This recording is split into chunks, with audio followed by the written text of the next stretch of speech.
Hello, hello, and welcome back to The Real Talk. The show where we talk about all things film and TV. As always, we're your hosts. I'm Callie. I'm Redmond. And you better stay tuned, because we have some amazing stuff coming up for you. Should we tell them? Yeah, I think we should. Up first, we have new to Netflix, where our correspondents Ingrid and Ryan dive deep into the recently added on Netflix and tell you what you do not want to miss in the next coming months. Then it's the part of the show where we talk about the people who have helped to influence and shape the film and TV industry. Next up, Then versus Now, where we take to the streets. And social media. Yes, and social media to find out whether the general public prefer remakes or originals. This is followed by Into the Spotlight, the part of the show where we investigate how streaming services like Netflix have revolutionised television and brought TV and films into the spotlight. Gosh, that was awful. And finally, in Real Talk fashion, we are celebrating the Oscars with our very own rewards. Yes, the real Oscars. Original. Yeah, real original. And of course we have the Real List, as usual, where we count down to our favourite films and TV this week. Speaking of, should we find out what the first on the list? I think we should. Here's number 5 on the Real List. At number 5 on the list, we have the 1991 classic, Silence of the Lambs. It was directed by Jonathan Demme and it stars Anthony Hopkins as Hannibal Lecter and Jodie Foster as Clarice Starling. It's won many awards including Best Picture and Best Actor in a Leading Role. That's why it deserves number 5 on our list. I'm going to be honest with you, I have never watched Silence of the Lamb. I've never watched it either. Oh, Never. that's good then, that's good that I'm not the only Yeah, one. I'll look into it. We'll see how it is. But enough of that. It is now the part of the show where we talk to our correspondents about what's coming to Netflix soon. It's new to Netflix. So, welcome Ingrid and Ryan to the studio. Hello, thanks guys. Hello. So tell us, what have we in our audience, what should we be looking forward to in the next coming months? Well, there's some fantastic things coming on Netflix. So the highlights at the minute, we've got the Patriot Act with Hassan Minhaj has been ongoing as well. That's been fantastic. Arrested Development comes back for a 5th season. Genuinely very excited about that. I've lost sleep. I am so excited. Kung Fu Hustle comes onto Netflix midway through this month. It's kind of a Kung Fu pantomime. And we've got the Santa Clarita Diet comes back as well this month too, which would be brilliant. But the ones I want to talk about are Scooby-Doo and Scooby-Doo 2, Monsters Unleashed. So both these films were released quite a few years ago in 2002 and 2004, new to Netflix now. It follows the Scooby Gang, Monsters Inc. as they investigate mysteries and solve the more eerie things that are going on there. But it also stars Sarah Michelle Gellar and Freddie Prinze Jr. The reason why that's interesting is because Sarah Michelle Gellar, fresh off Buffy the Vampire Slayer at the time the film was released, she plays Daphne, who in the cartoons was the kind of character who gets kidnapped all the time, the damsel in distress. So they recode that character, casting Sarah Michelle Gellar, and they do something wonderfully interesting with her there. So check that one out. And if you like mysteries, you're probably gonna love The Chilling Adventures of Sabrina. It's coming up with the 2nd season. The 1st season proved to be very, very exciting, very good. And this is you need to be aware, this is an obscure version of the traditional Sabrina the Teenage Witch comics. It also became the 90s TV show. It was very light-hearted and sweet, but this is dark, and we all loved it. Sabrina Spellman is currently being played by Sharon Kipman, and then the same thing is, this is a story about a half witch, half mortal individual, but she's living this secret life, so it's gonna be very exciting, and it's coming up on the 5th of April, so watch out. On a slightly lighter note, of course, we've got Brooklyn Nine-Nine coming back for a 5th season on Netflix. Possibly one of the funniest TV shows around at the minute, certainly one of the most interesting. We've got Cancelled in America. The fan community loved it so much, another network picked it up for a season 6 that's currently airing. So before season 6 finishes, check out season 5 on Netflix. So if you don't know what it is, it's a group of Brooklyn detectives in the NYPD, various assortment of characters. They investigate crimes. It's kind of like a sitcom based in the police department. It stars Andy Samberg, who is brilliant in it, along with Melissa Fumaro. Terry Crews is great in it, and Chelsea Perez is also fantastic. It's witty, it's humorous, it's very imaginative, it's really, really popular, so check that one out as well. And you cannot miss Orange is the New Black. It's coming up for the last last season ever, the 7th season. It's unfortunate because there is been so many stories within this. It is based on a true story. Piper Kerman was in prison for 15 months, and in there she found all these stories about women, and these are true. But also the series is trying to tell about how is the justice system and how it's not working very well. So this is very entertaining. It is telling you all the things you need to know about it. Seasons 1 to 6 in Netflix available now. No release date yet.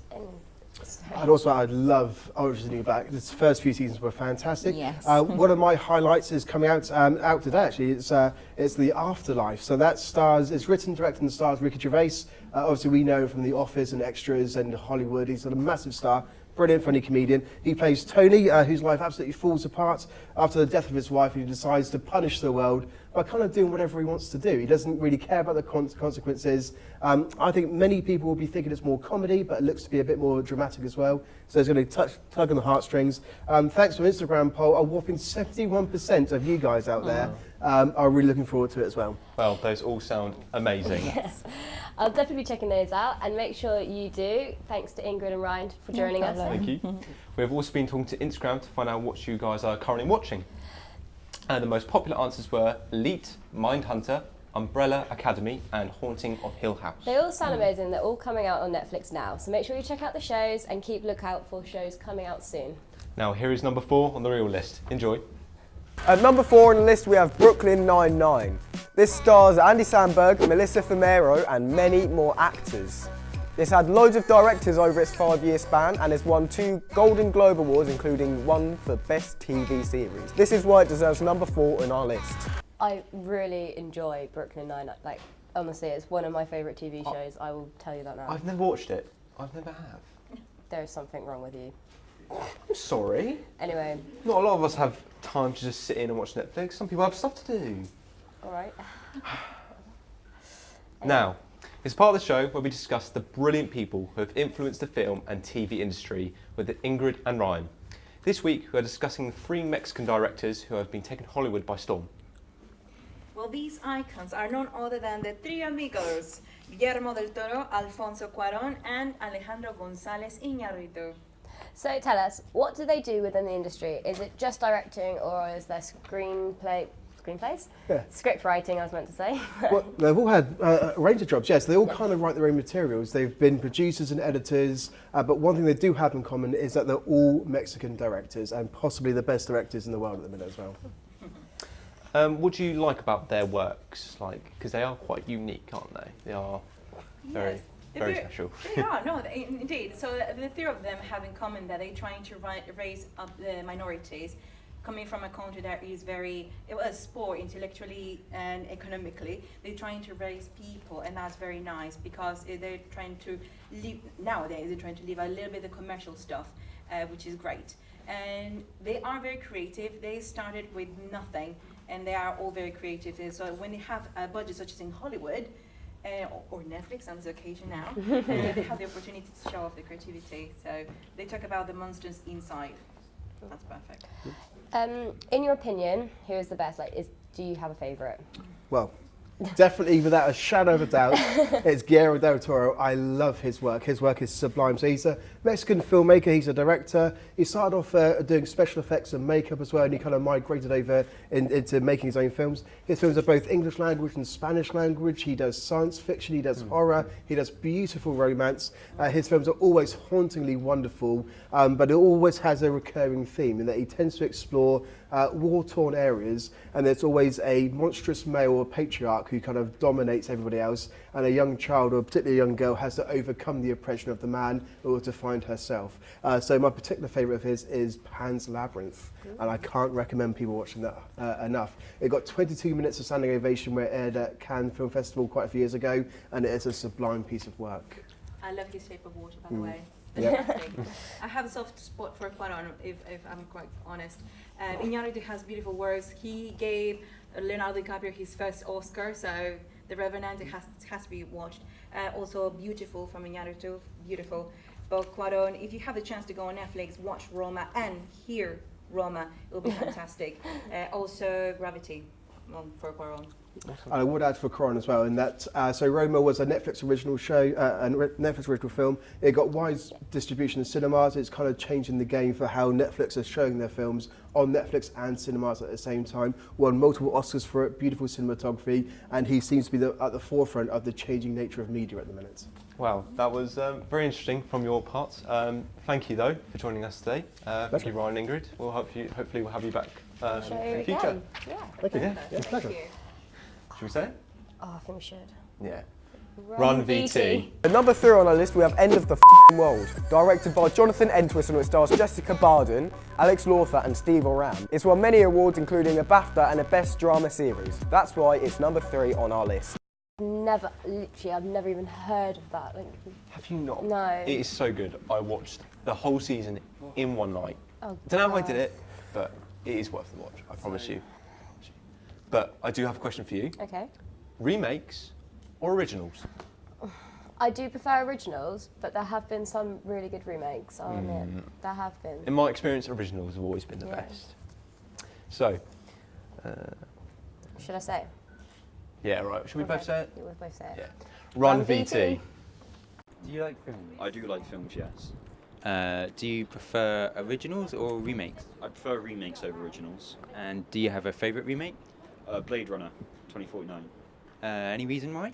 I felt like the new angles and more upgraded technology that they have now made it better than the original, because you had lots more colour and vibrance, which was like a big deal from the first Blade Runner, as well as the new camera techniques that we've developed, and post-production is a lot more of a cinematic experience than the first one.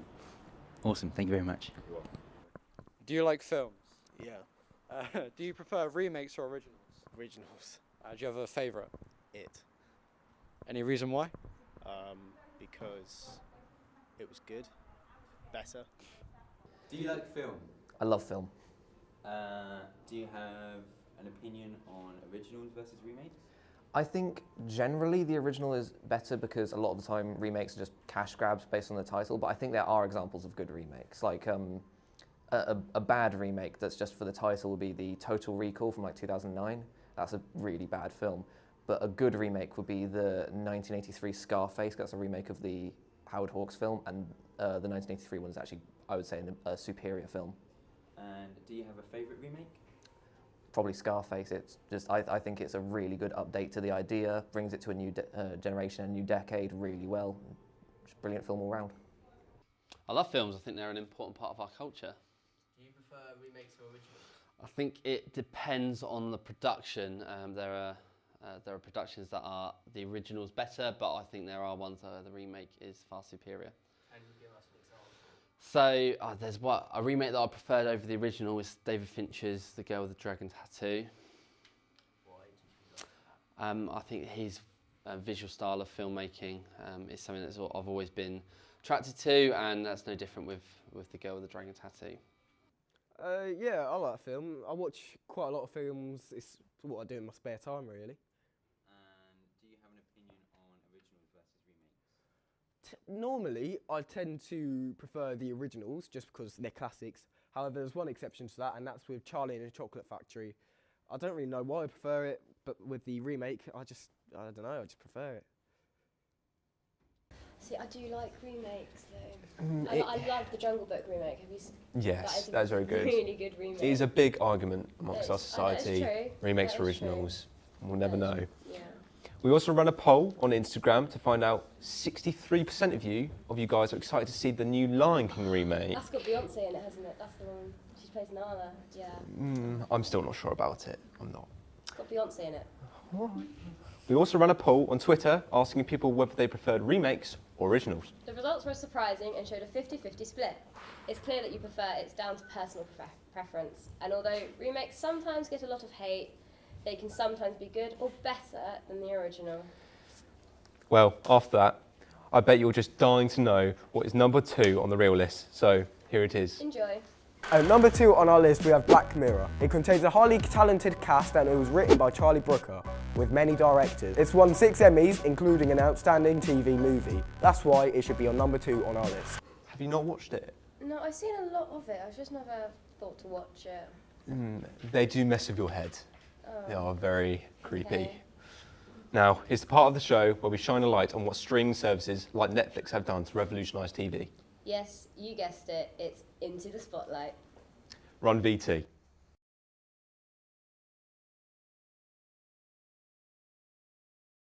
I think the television industry has been completely turned upside down by the arrival of the internet. It didn't happen overnight. The internet's been with us properly since about 1995 or so. But now, more recently, with the arrival of streaming platforms, television is not what it used to be. It's not the television in the corner of the lounge. It's not the box in the corner of the living room that your parents might have been used to. Television is something different now. In fact, a lot of people don't recognise the word television. Television is content, it's media, it's a streaming platform. These words are not television anymore, but essentially it's the same thing. It's just not what we understand by using that word. One of the biggest things about television consumption is that less people are watching TV, and it's a major, major worry to the BBC, ITV, Channel 4.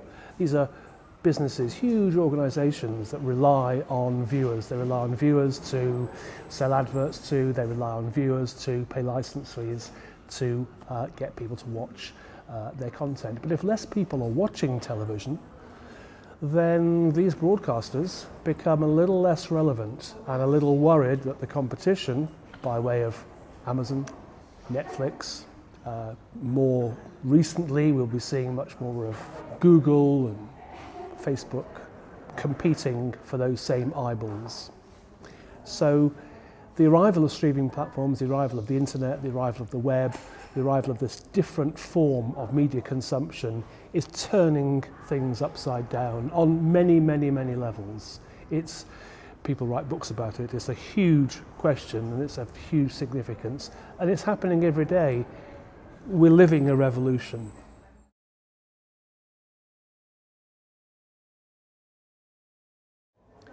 Given that most people can watch television, BBC, ITV, Channel 4, on demand on streaming platforms without a licence, without it costing them anything, then the BBC is in a real pickle, because if people stop paying the licence, they don't get the money to make the programmes. And the BBC has responded in a number of ways. When the BBC first noticed that people weren't watching television on television, they did a number of things. The first thing was to move one of their channels devoted to young people online. They took it off broadcast, scheduled TV, and they put it as a website. And that was great. It's been very, very successful. And in fact, often some programmes become so popular online, on BBC Three, that they then migrate back onto television. And it's become quite a nice thing.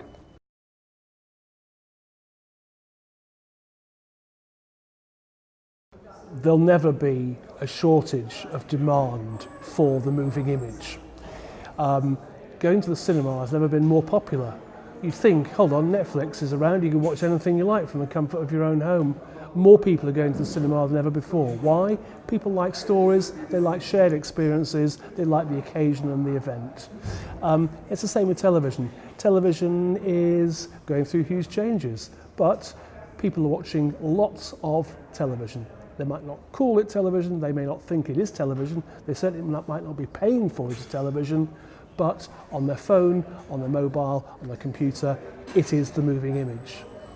This means that the demand for moving images, the demand for people to make moving images for the screen is only rising. That was rather interesting. Yeah. I learned a bit about that. There's a lot of views from different people. Yes, there was. We also wanted to know what you guys at home think of streaming services such as Netflix. After a staggering amount of replies, when asked on a scale of 1 to 100 how much they like Netflix, the average answer was 100%. Wow, you all seem to love Netflix. Now is the moment I'm sure you've all been waiting for. It's number 1 on the real list.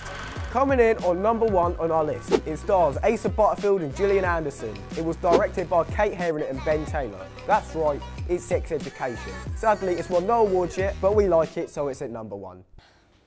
I'll openly admit, I have never watched it, any of it, ever. Have you not? No, I haven't. When you get home, put it on straight away. Maybe. Promise me that. No. Welcome back. That was an interesting number 1. We've decided here at Real Talk that we want to celebrate the Oscars by hosting our very own award show, the Real Oscars. And even though we think the winners of this year's Oscars were well deserved, we still wanted to give some recognition to other films and actors we think were incredible too. So, let's get into the awards.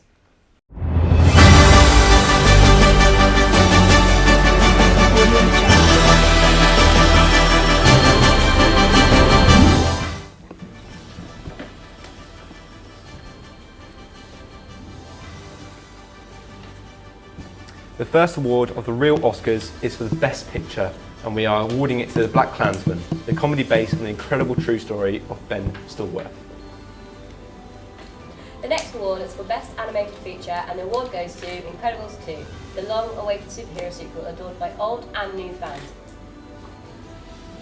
And now it is the award for the Best Sound Editing, and it goes to A Quiet Place, the post-apocalyptic science fiction horror film starring Emily Blunt and John Krasinski. Moving on to the Best Visual Effects, the award goes to Avengers Infinity War, the epic superhero film that features all your favourite heroes teaming up together to fight Thanos. Best Actor in a Leading Role goes to Bradley Cooper, A Star Is Born. And Best Actress in Leading Role is awarded to Lady Gaga, A Star Is Born. Here at Real Talk, we thought their performances were outstanding. Well, that was an amazing show. It's over already. I'm afraid so. Time flies when you're having fun. Very true. So thank you all for tuning in. Yes, also a huge thank you to our guests, Ingrid and Ryan, and of course our correspondents out in the world. Thanks to the crew also, and also you, our lovely audience, for tuning in. We hope that you enjoyed our show, and from everyone here at Real Talk, have a good rest of the week. Until next time, goodbye.